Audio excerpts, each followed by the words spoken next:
soon as it goes live, we'll go live.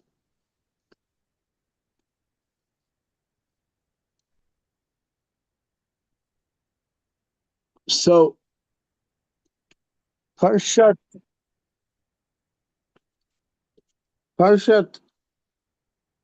VaYishlach really takes us to a very extraordinary moment.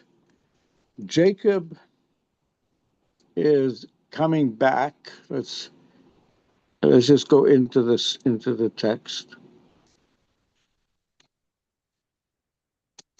Jacob is coming back after 22 years away to his homeland that he's only slept in one night, but now God told him to go back.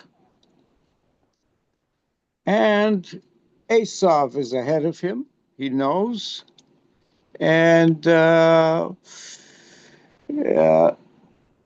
he knows that Esau is ahead of him with 400 men.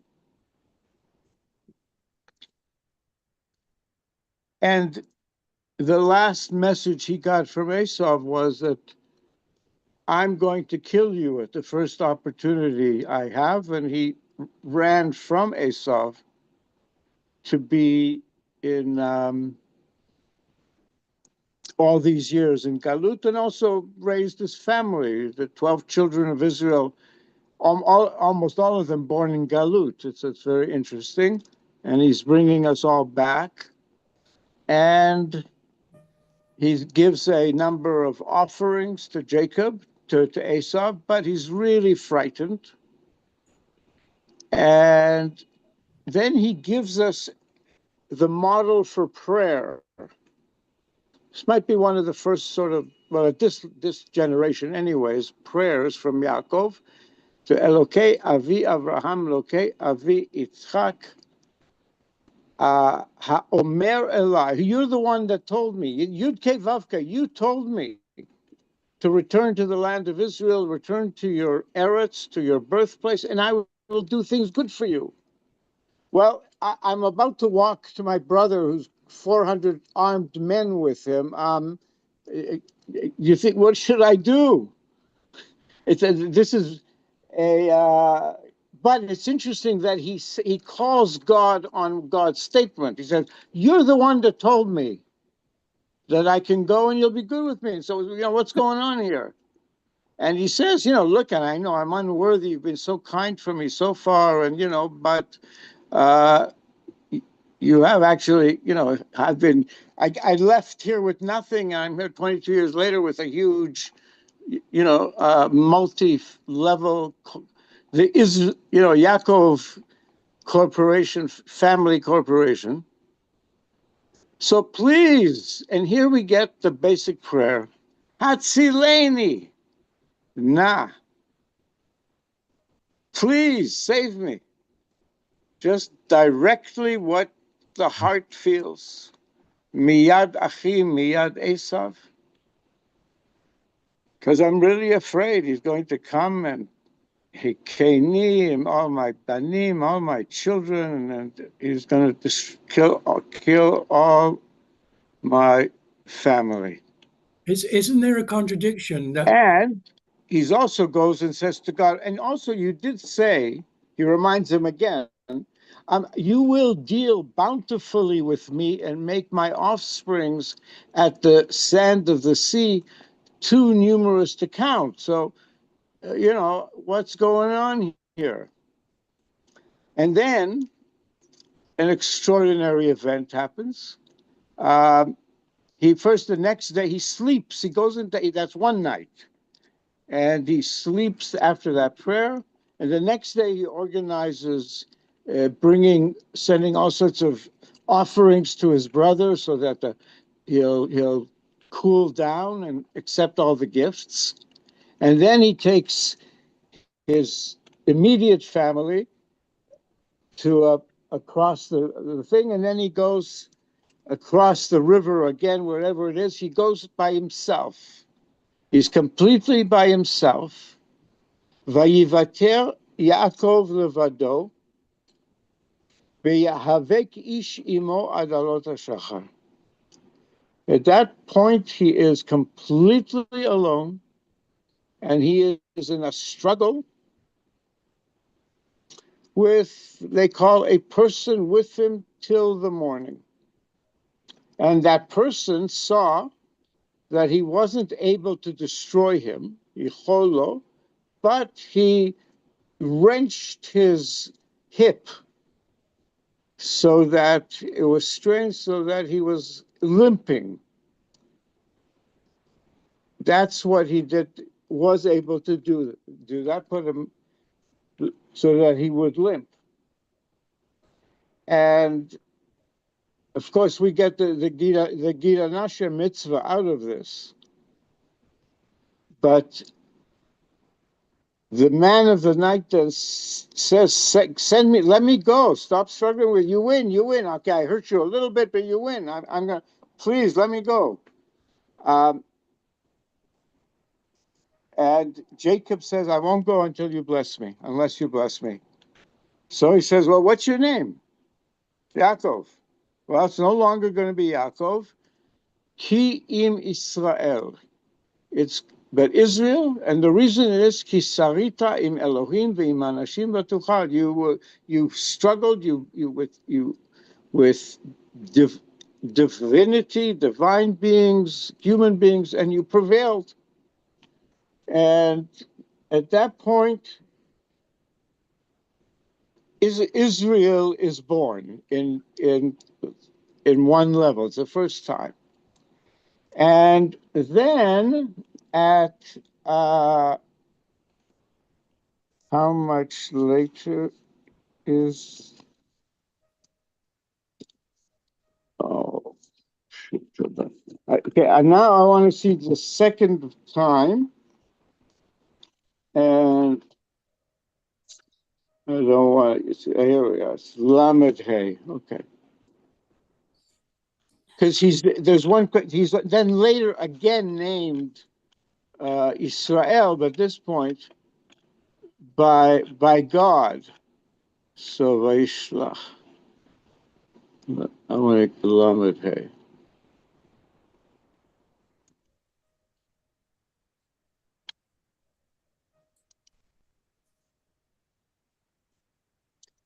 And this is a huge moment. This is really, because the basic punchline is what the angel says is, you'll be called, Ye'amer. You'll be called, you'll become to known as Israel, sort of future tense. That's what he's saying to him.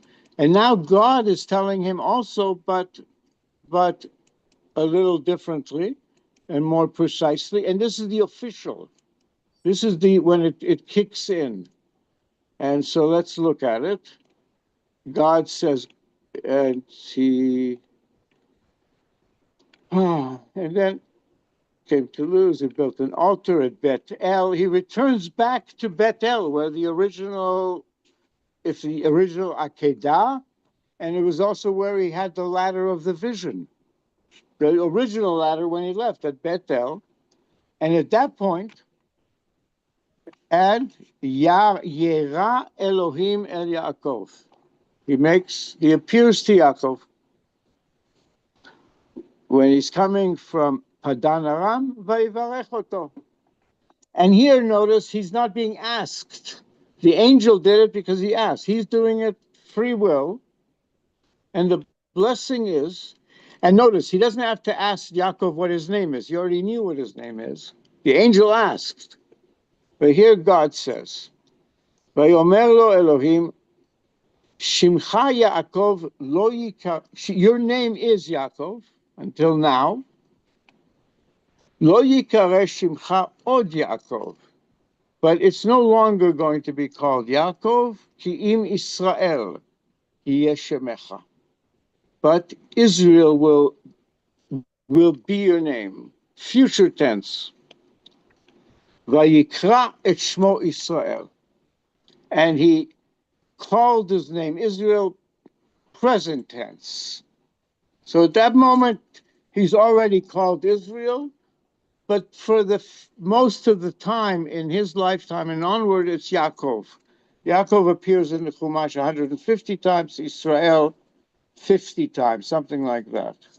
So it's saying, and so that's the two accounts.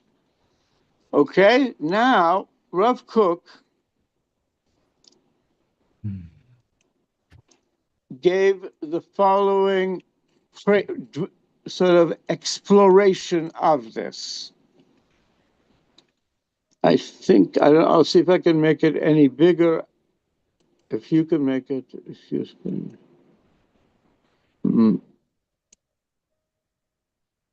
That's as big as I can make it. So it is written in our portion. The angel said, "What's your name?" He said, "Jacob." It will no longer be said to be Jacob, but Israel. For you have struggled with God and men, you've prevailed. And later in the portion it is stated, God said to him, "Your name is Jacob. Your name shall no longer be Jacob, but Israel shall be your name." And he called his name Israel. Okay, well, we just read. Rav Kook now says, with God's help, we will explain, well, what there is to ask here. What are the questions that arise from this? Regarding this change of name, what is its meaning and what does it hint at? Why did he change his name? Please stop. Somebody has to mute. Karen. But I asked you to stop calling me. I have a way of muting everybody, right? Please don't take it personally. My name from the list, and I won't say. Okay.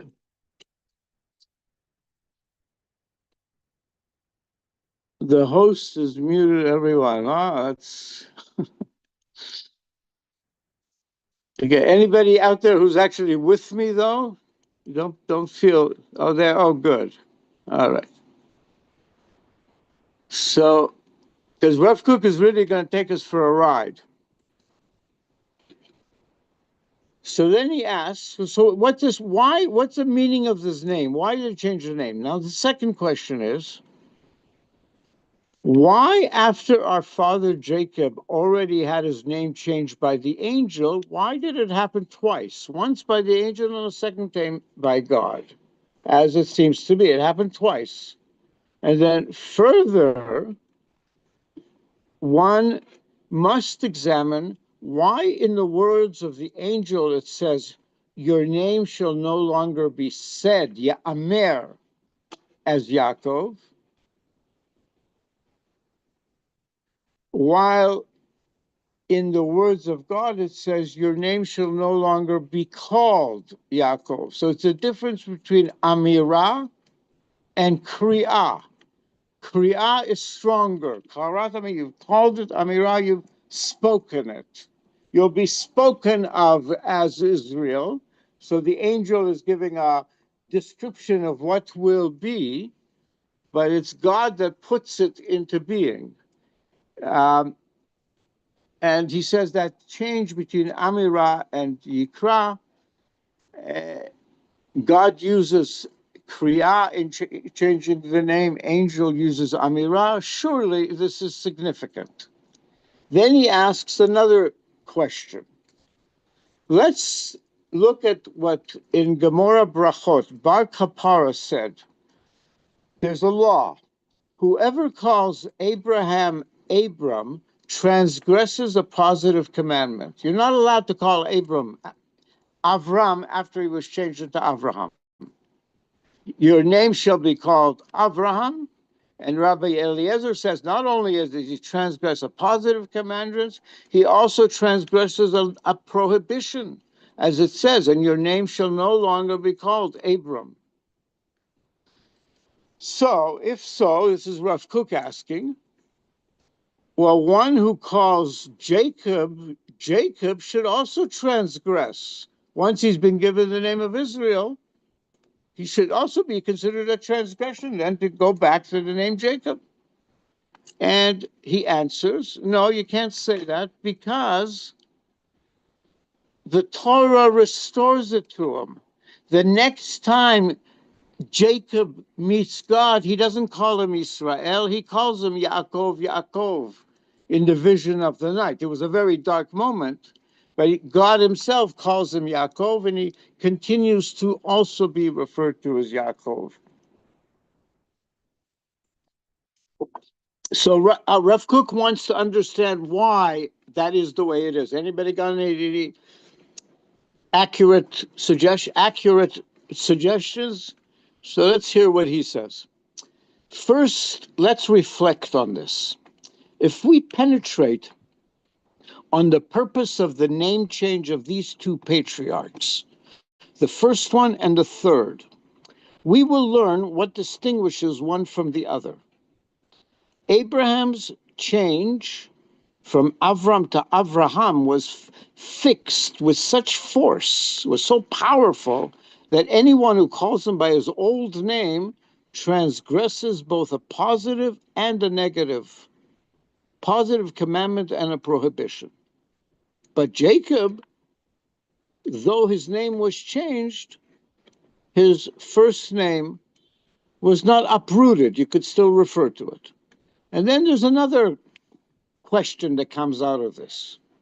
The wonder grows further. With Avraham, the name was uprooted, was changed only once, while with Jacob it was twice, once by the angel, then by God himself. And yet, Abraham's change was stronger, for his first name was completely erased, while Jacob remained in use even after being displaced.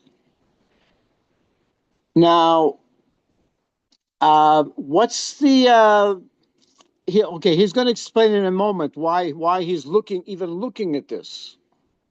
Well, what was it about Abraham's name change that was stronger than Yaakov's? And we must also consider how this can be. Scripture explicitly says in God's own words, your name shall no longer be called Yaakov. How can the name of Yaakov return to its place? And, God is someone who's changed his mind. Heaven forbid. It says, your name shall no longer be called Yaakov. So how come it is used as Yaakov? Even God himself, how come? He wants to know, God, he wants to know. This is Rav Kook looking at the Torah and drawing the questions that come to mind to his intellect and his soul.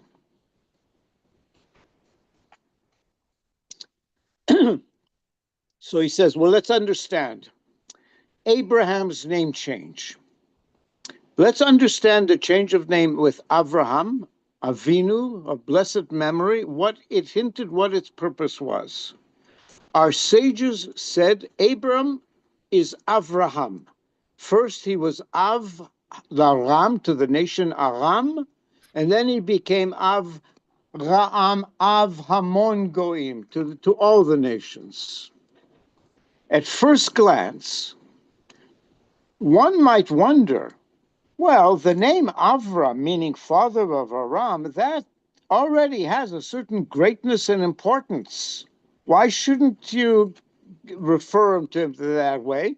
While referring back to Yaakov, the name Jacob suggests trickery or heel grabbing or being at the lower end of things. The name Yaakov is the one who uses devious routes at the heel to make things happen. It's sort of a dishonorable name, while the name father of Aram carries honor with it. So why shouldn't you be able to also do that? So why was Abram's honorable name erased completely, while Jacob's less honorable name remained? Okay, good question. I'm not sure how many people have thought of it, but here Rav Kook is thinking. and saying we got to learn something from this. The Torah is to learn from. And so furthermore, then he goes, why was Abraham's name changed specifically at the time of the circumcision and not earlier? That's when he became named Abraham, once he got the Brit Milah, which said, it's only of you, of a certain people. Here you are going to be the father of all the nations, and I'm giving you a commandment for your children alone.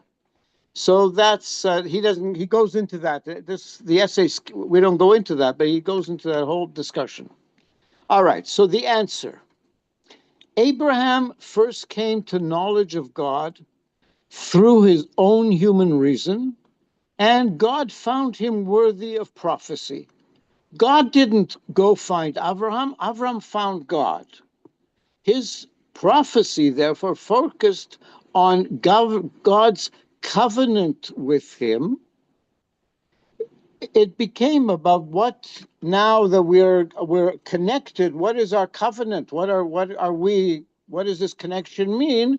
And God said, well, this connection will continue with your descendants, and their destiny will be as the children of Abraham to carry on the work of Av Hamon Goim. But the Torah, I lost my, but the Torah has not yet been given.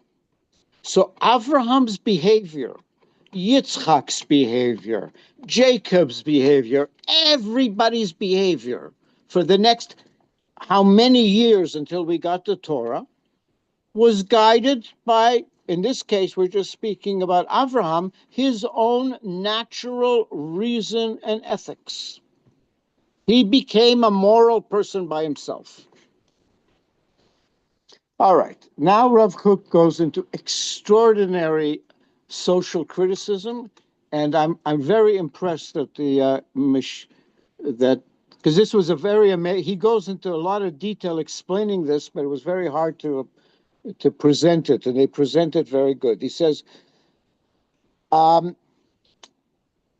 is the way of the world is currently.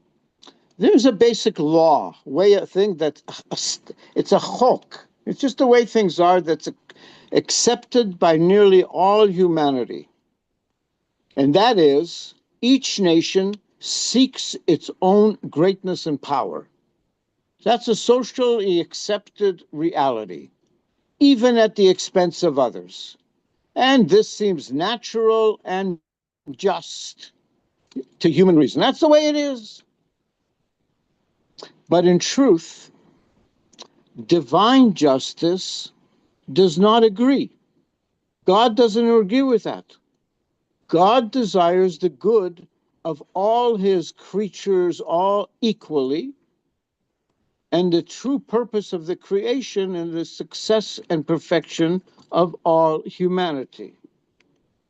Therefore, when God made his covenant with Abraham, he taught him that the idea of one nation seeking its own benefit alone is repulsive to him. Instead, Abraham was to be from the father of one nation, but to be the father of many nations, to seek the good of all. And then his separation into the children of Abraham, into the unique nation of Abraham, was not for its own sake, but to serve as a means to bring blessing to all the nations of the world, to carry out Abraham's destiny. And so therefore his name was changed from Avram to Avraham. And if anyone goes and calls him Avram, they deny this truth and they transgress. By calling him Avram, you go back to that vision of, the singular nation way of living, which is the way Avram came to break that down in many ways, especially that statute. So we go on. With Jacob, the matter is different. Abraham's mission was universal from the start, where Jacob's mission was to preserve holiness by separation, to go alone. And this time, the time would come for Israel to influence the nations. Esau embodied connection with the world, but he ended up corrupting it, while Jacob embodied separation, holiness, living apart in the tent of Jacob. And therefore, Jacob took the birthright from Esau, preparing for the future time when Israel would bring blessing to all.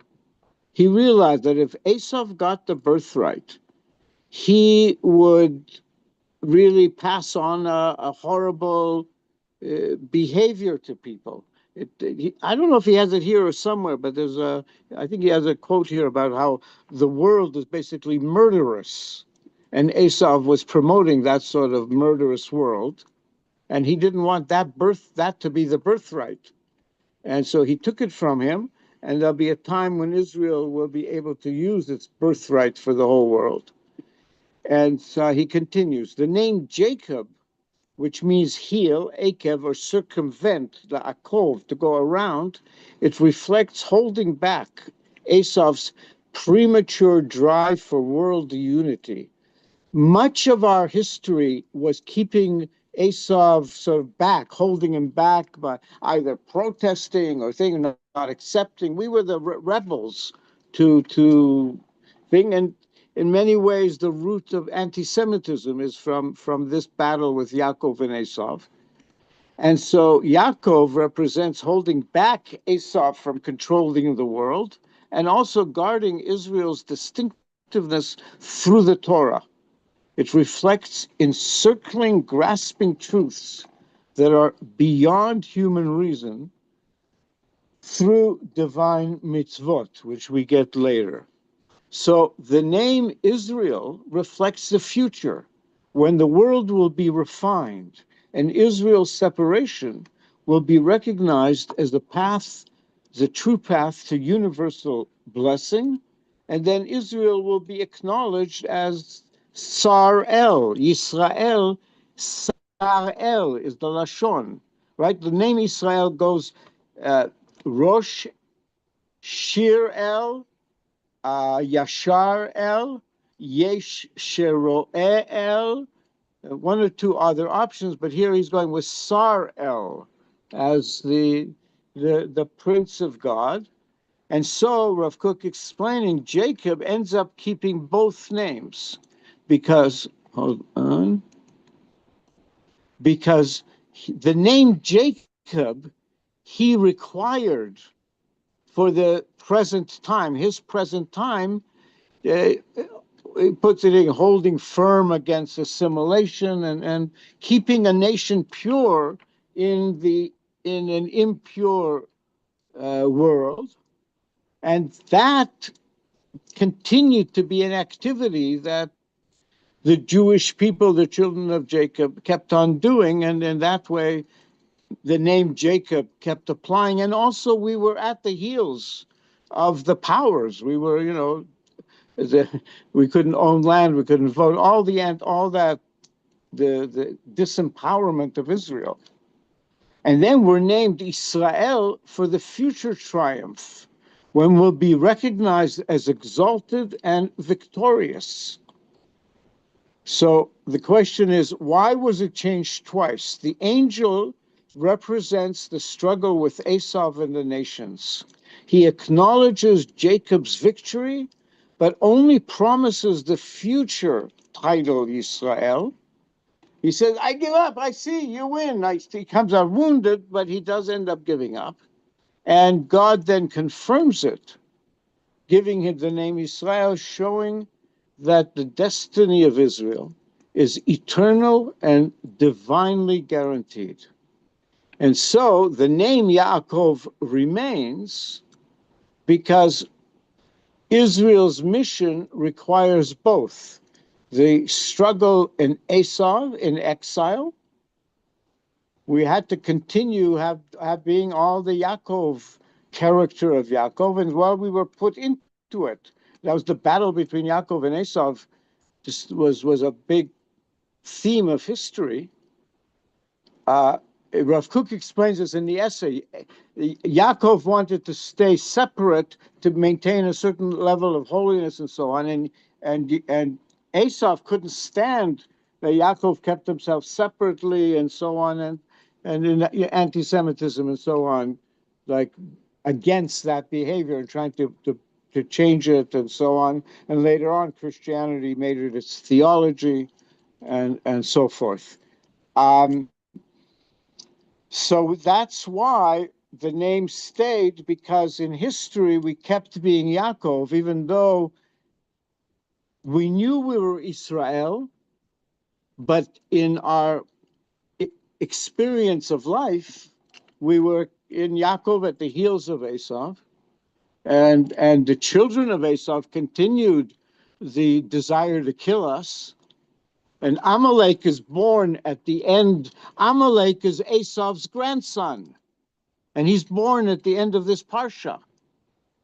And that all begins then. So God answered Yaakov's prayer, please save me.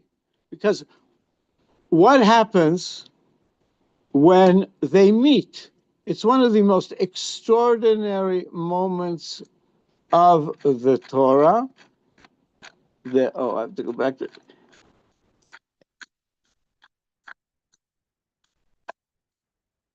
this. Here,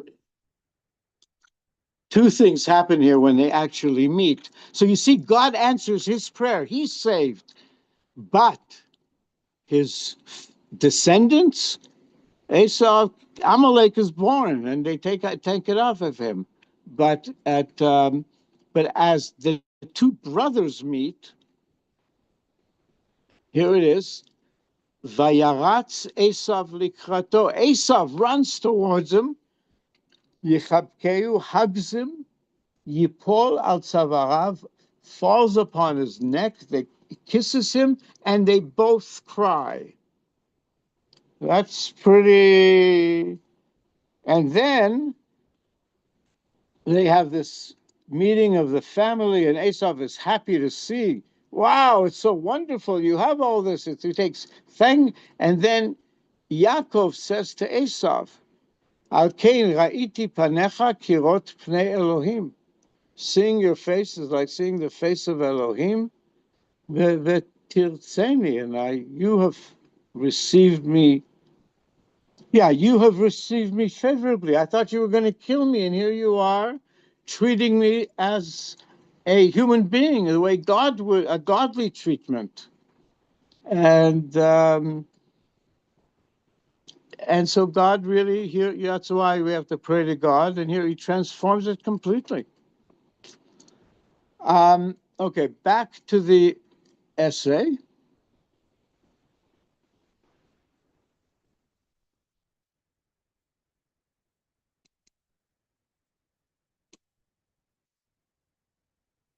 So, so here.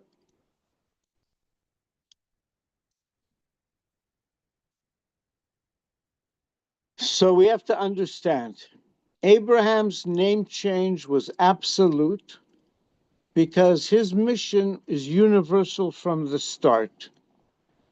Jacob's name change is partial because Israel has to live both as Jacob, separate and struggling, and as Israel, victorious and exalted.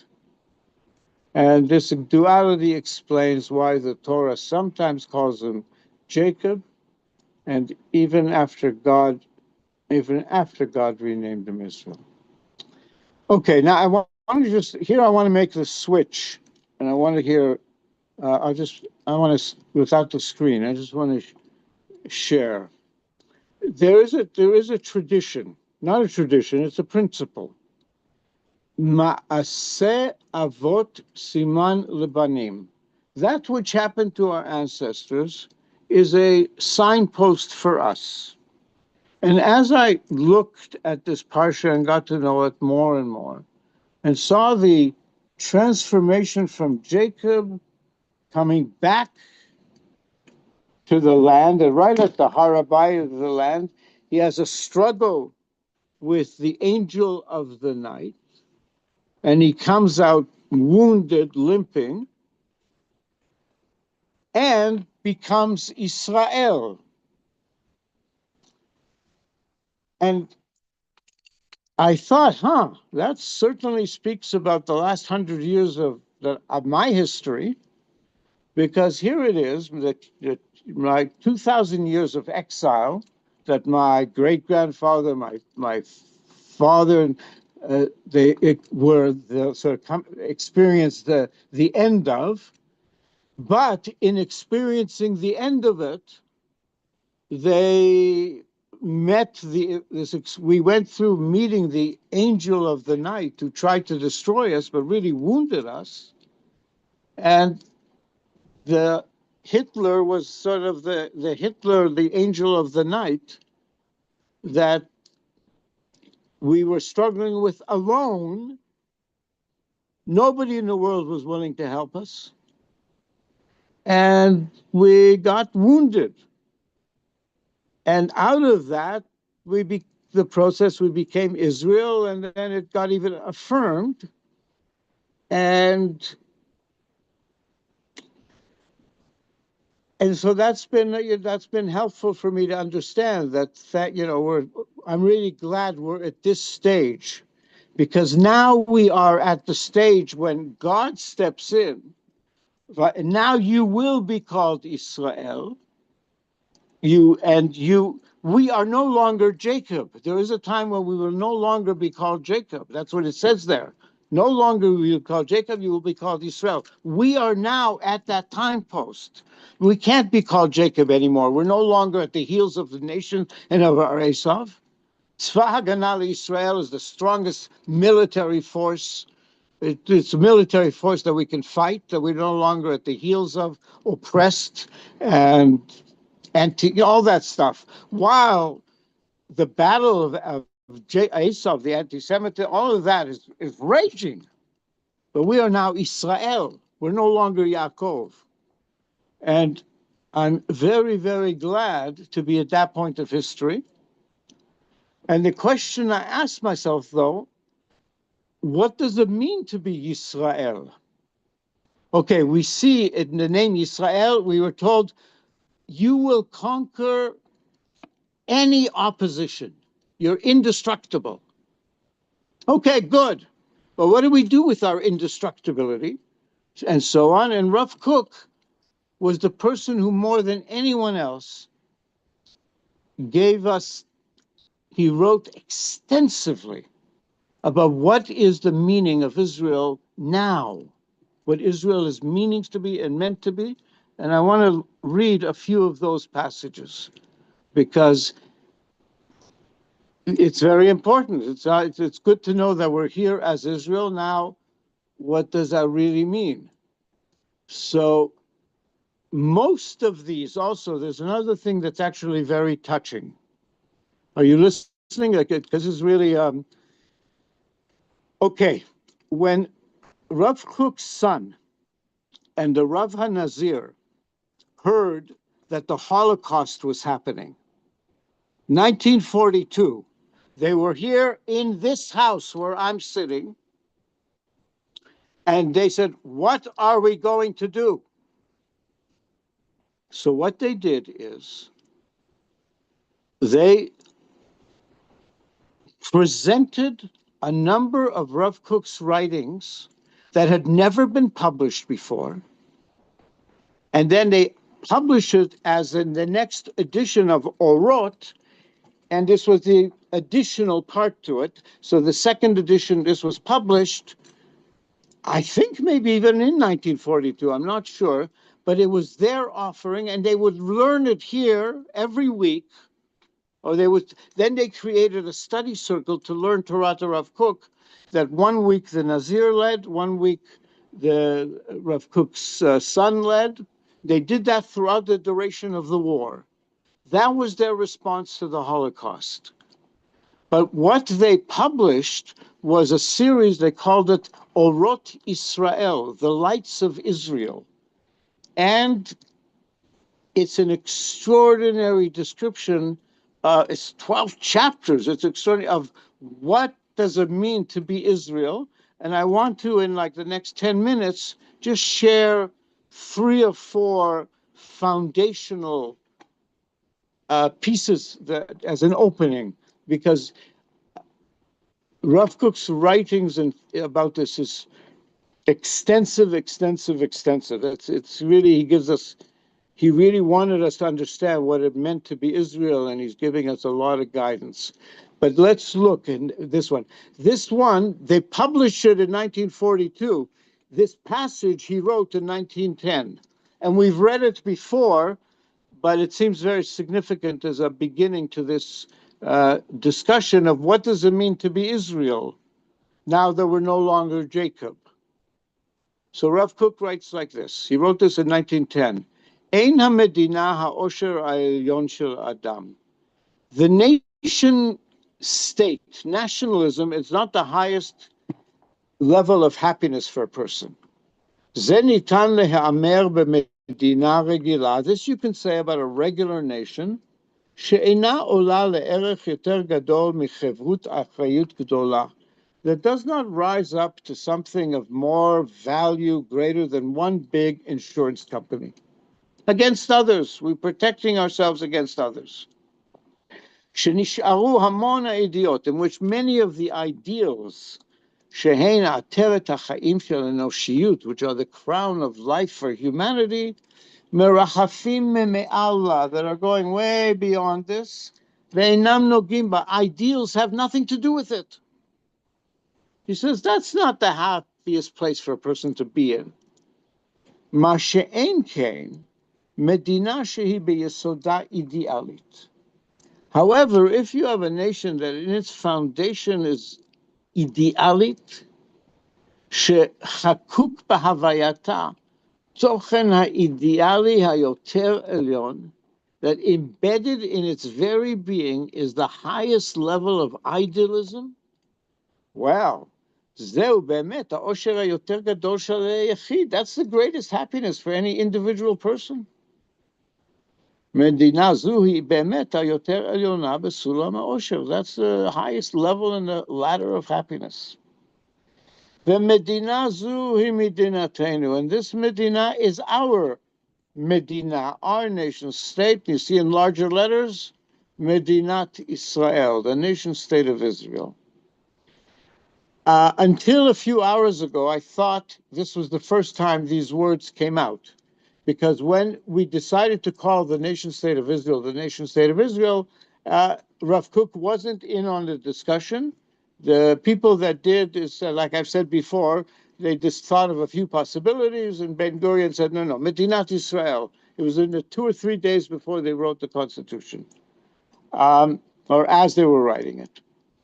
But I found out today that in 1870, somebody who translated into Hebrew Herzl's book, the Jewish, whatever he called it, the Jewish state, he translated in Hebrew Medinat Israel. So that word was there first. At that time, then, so Rav Kook was the second time using this phrase, Medinat Israel. And Rav Kook calls, what does it mean to be Medinat Israel? Yesod Kisei Hashem Be'olam.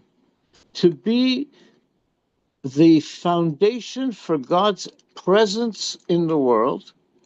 Shekol Chefza Hu Sheyeh Hashem Echad U'Shmo Echad. That all its desire will be that God's name will be one, and His name is God, and His name will be one. That there'll be a unification, and in all humanity, and that's what Medinat Israel is to be, a nation state that is the God's presence in the world, and its entire desire, political, national desire, is that Hashem will be Echad U'Shmo Echad. Okay, so now he goes on in a few other places, and also this is also in Orot Israel, and he says like this: "Hatzimaon lehivalea kulo beruach Israel, tzarich hu lehitgaber." The passion, the yearning, the thirst to want to be completely blended into, swallowed into the Ruach Israel, to be part of Ruach Israel, tzarich hu lehitgaber. It has to grow, get stronger. What does that mean? Lachshov Israeliyut, to think in the Israelite way of thinking. Lahargish Israeliyut, to feel Israelitehood.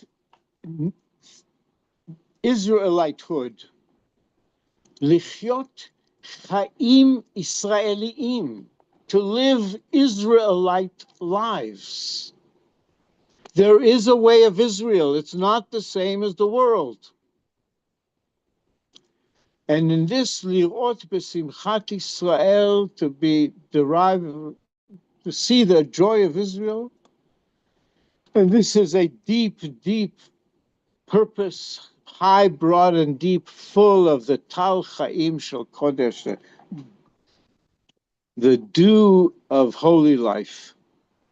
And he says it's actually quite different from the way of the world, that is, the way of most countries, ריפוד בהרבה שנאת הבריות ורשעה בלא אידיאלי קודש פנימי. Most of the world is carpeted with a lot of hatred of creatures and evil without any inner holy ideal. There's no inner holy ideal that's moving most of the world, and it's mostly a hate fest, or the hate has the power. And tzmeah, leruach umah tzmeah laHashem leor Torah. And it's also, I guess, the world is thirsty for the spirit of a nation that is thirsty for God, for the light of Torah, for integrity, to wisdom, and for everything good and elevated. There is a universal thirst for this among the people that haven't been infected by the evil to that extent. So now he goes on to explain, what does it mean? What's the foundation of Israelitehood? And in this one, I'm just going to translate in English. When the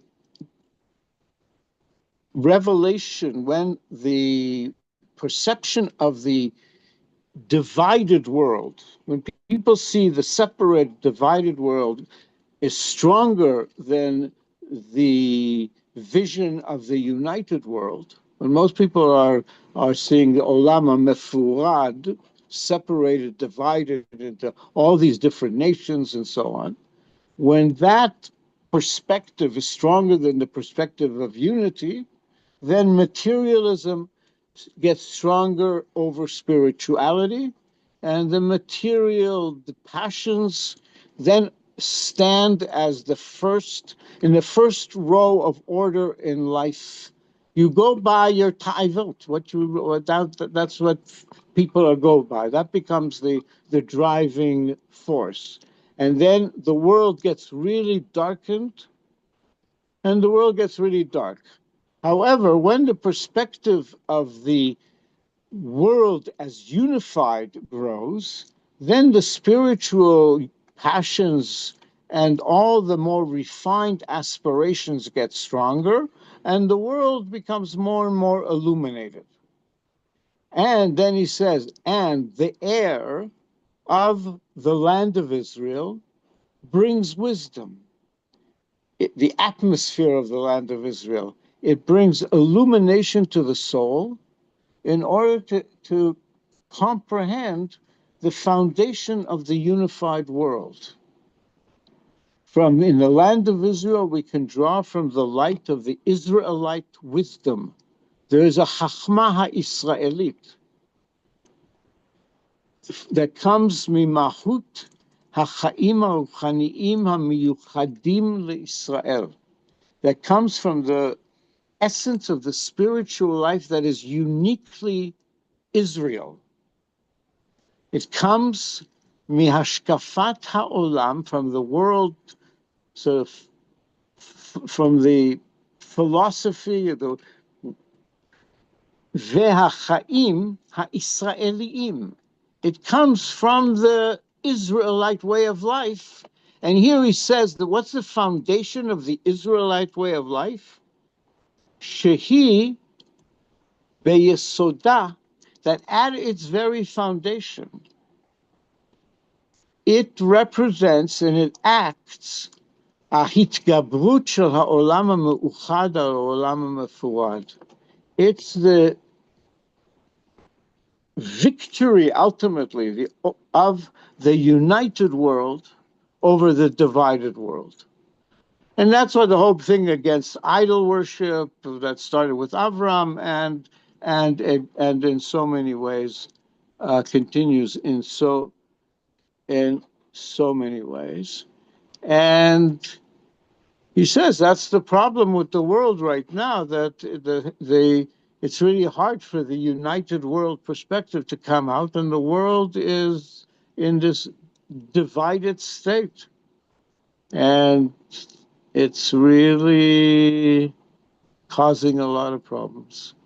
So therefore, with all our effort to breathe in the Israelite soul and to bring forth this world secret of unification, the land and the exile and the outside nations prevents it, and therefore that. But Israel is outside of the land of Israel is outside of that, and so there's no way we can really get ourselves away from all the idolatry except by bringing Israel to the land of Israel. Zatet lachem et eretz, and he refers back to Avram, to give them the land of Canaan, to Elohim, and it's in this world that will bring forth the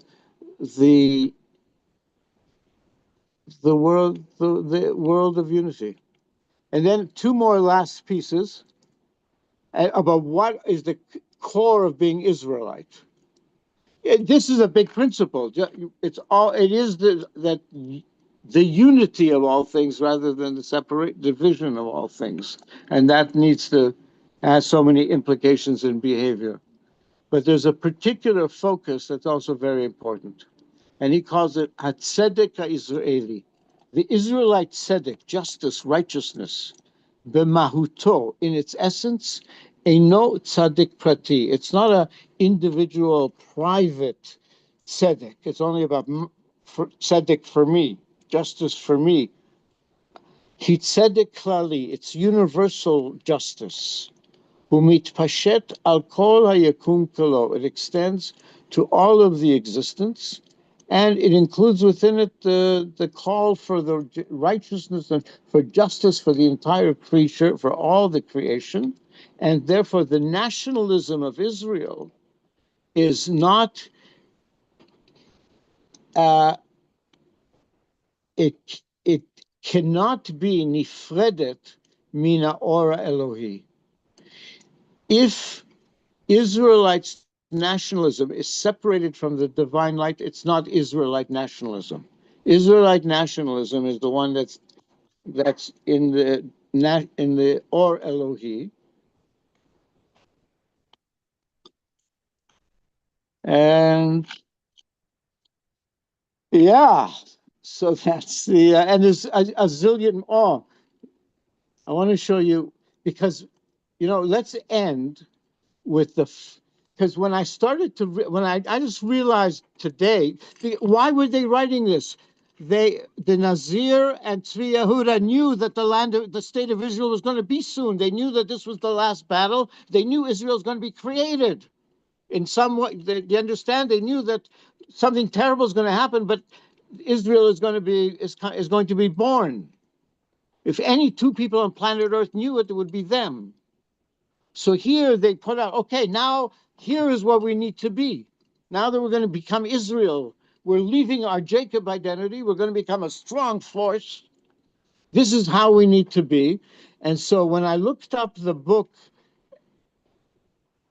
just the very first piece, the introductory piece of all of it, I thought, let's end with that. It's as an ending to this, because it's oh, sorry.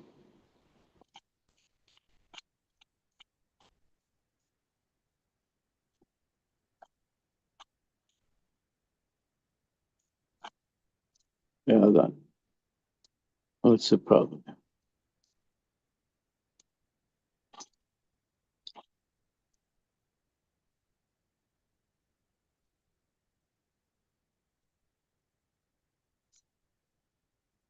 All right.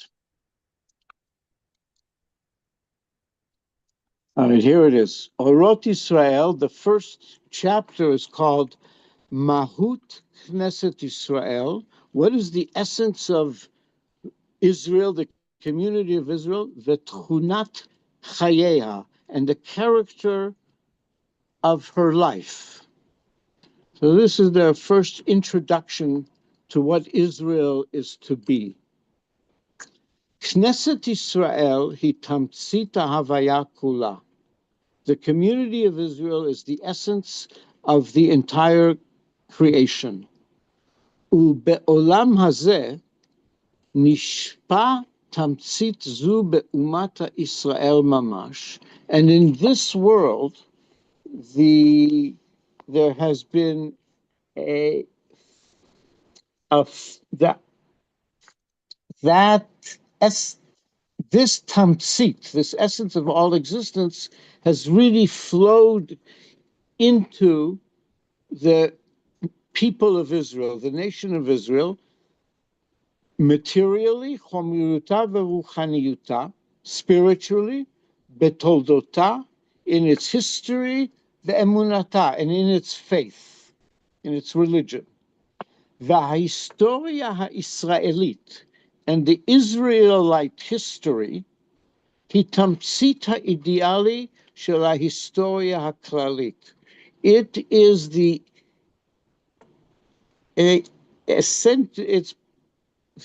Israelite history is the essence of the ideal history of all. I guess it represents the ideal in all of history. We carry the idealism in history. ואין לך תנועה בעולם בכל העמים, and there does not exist a movement in the world among all the nations, שלא תמצא דוגמתה בישראל, that you won't find an example of it in Israel.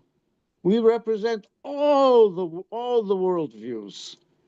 Ve'emunata, and our faith, our religion, so to speak, hi hatamtzit.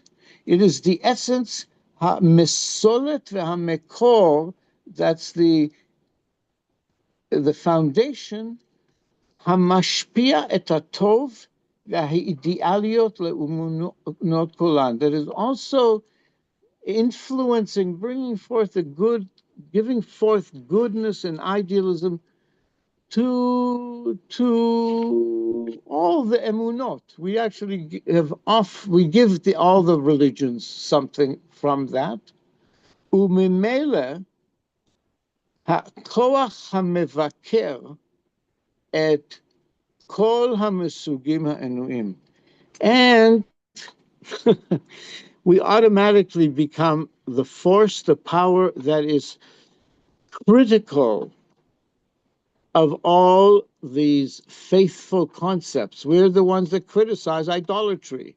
We're the ones that don't want to follow Jesus and that's we don't want to.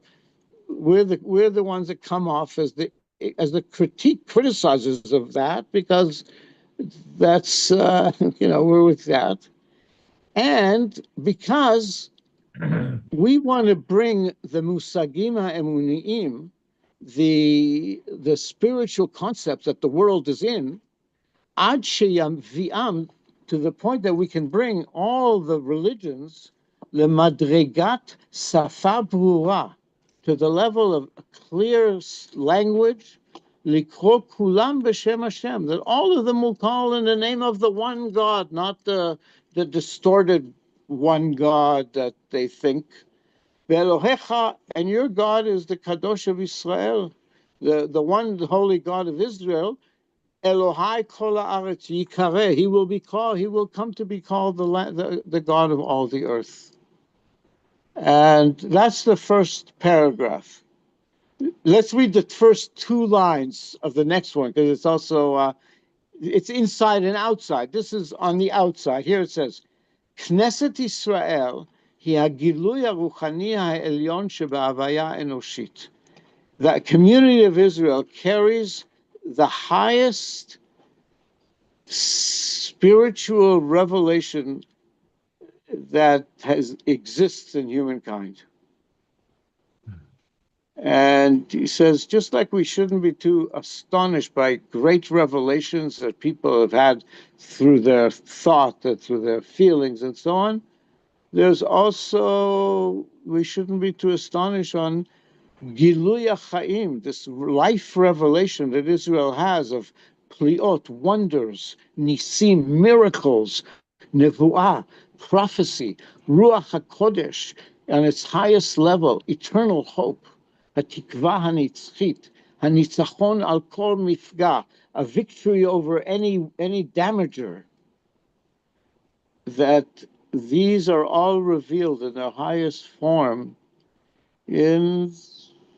Yeah, this is what Israel carries. Knesset Yisrael hi gilui zera Hashem be'olam. The community of Israel is the revelation of the seed of God in the world. Yad Hashem be'havaya. Be'binyan ha'leumim, and also in the creation of the nations. And so on and so forth. But it's on that level that Israel needs to be at its fullness. And now that we're back as Medinat Israel, this is what we're here to bring forth is this revelation to the entire planet about what the one God and to how to live in harmony with the one and united with each other. And so and this is the birthright of Yaakov now coming out to the world. That's why Yaakov's birthright is the time for Israel to take over as the Bechor, the birthright of the world. And that's is what's happening historically. That is what's happening, and Rav Kook was seeing that and explaining it. So it's a great blessing to be at this point of history, considering my parents and so many people I know went through the battle of the night in the most. I spent many years reading eyewitness accounts of what my parents were going through and all their friends, to the point that I started to have nightmares. And one night, the face of Yemach Shemo, big in my window, to the point my mother had to come and comfort me down. And I couldn't tell her why I was so upset. And I just was, I guess, in junior high school. I'm not sure, but I was really like, because they wouldn't tell you, I couldn't ask her questions about it. But I wanted to know what happened, and just his story to everybody, my father's entire family. And so I became a real historic expert on the battle of the night that Jacob had with Esau's angel that left him limping, but became Israel, as I was born in Israel and am an Israelite. So may our learning bring immediate victory to Tzva Haganah Israel, immediate return of all the captives, comfort to all the mourners, healing to all the wounded, and elevation of all the holy souls, and that Israel is really that will manifest Sarita im Elohim ve'im Ashim ve'tuchal. That's, we are in that process, and we will. That battle is, has many. But one way I always comforted myself when I looked at modern history, I said, well, I don't know how many, but when I said, since 1948 till at a certain point, it came, the number of people that died in Israel was one day in Auschwitz. And so now it's a few, I don't know what the number goes now, but we are now fighting with the angel of the night, and we are prevailing. We're prevailing, the battle of light, and we're prevailing.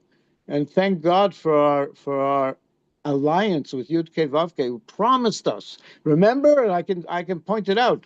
You're going to be with us, but we are here. We're experiencing the level of thriving of Israel coming to productivity, and it's beyond belief. Did I tell you I went this week to the market? And I couldn't believe the size of the grapefruits, the oranges, the pomegranates. And I asked the guy who was selling it there, are they bigger every year, aren't they? And he says, yeah, yeah, yeah. And I said, but wait a minute, this year it's taken a leap of bigness. They're way bigger this year. He says, yeah, yeah, yeah, it's true. How do you know? I said, look, I just opened my eyes and see it. He says, yeah, it is, though it's happening. It's getting bigger. The fruits are getting bigger and bigger. And so, on so many levels, God's brachot are pouring down. And please, God, save us from all our enemies, and so that we can really be angels of light and bring great light and goodness into the world. Venomar. Amen. Amen. Amen. Amen. And Shabbat Shalom. And let me turn off. I can't turn off the YouTube. Anyways, thank you for letting me share that. That's there's a lot there, but I think it's Rav Kook was speaking, saying, I think that was a big part of Rav Kook's message to us. We are no longer Jacob. We are now to be Israel. And we see the world, the Haredi world, a lot of it, they want to keep the Jacob headspace and garment and way of being in many ways. I think not only that, also the North American Jewish and the European Jewish mind also needs to understand that as well. Yeah. I need to make you, I can't hear you that well. I just want to know if it's my volume. I don't know. Can you hear me? All right. Anyways, it's Thursday night. There's a 9 o'clock Kabbalah class here at Beit Rav, which everybody's invited to, and so yeah. Thank God to be Israel, and it's an extraordinary thing that we're a part of. But that Israel is defined specifically by the capacity to overcome, all the struggles with however we understand Elohim. There's ways of understanding it. All the idolatrous gods of the world we struggled against, all the idolatries and all the idolatrous God understandings, because it's we struggle with all the gods of the world who were the people, the worshipers of those gods of the world were pretty upset at us because we wouldn't worship their God. And they were, Christianity and Islam were about everybody had to do this. And, and we didn't. And it was a big struggle. And yet we're, look, it's only two of the 12 tribes. So I'm still, part of me is like, still 10 tribes out there. It's not quite a reconstitution, but it'll be interesting to see what happens. Because I think there's understanding it's the 12 tribes which are restored as well. It's not simply, but I'll leave it to God.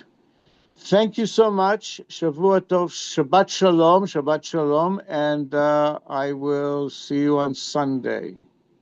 Shabbat Shalom. Shabbat Sunday will Shalom. be an interesting time, but Shabbat Shalom. no, right. So that doesn't matter. All right. Take good care. Shalom, shalom. Shabbat shalom. Take good care. Shalom, shalom. Shabbat Thank you. Shalom.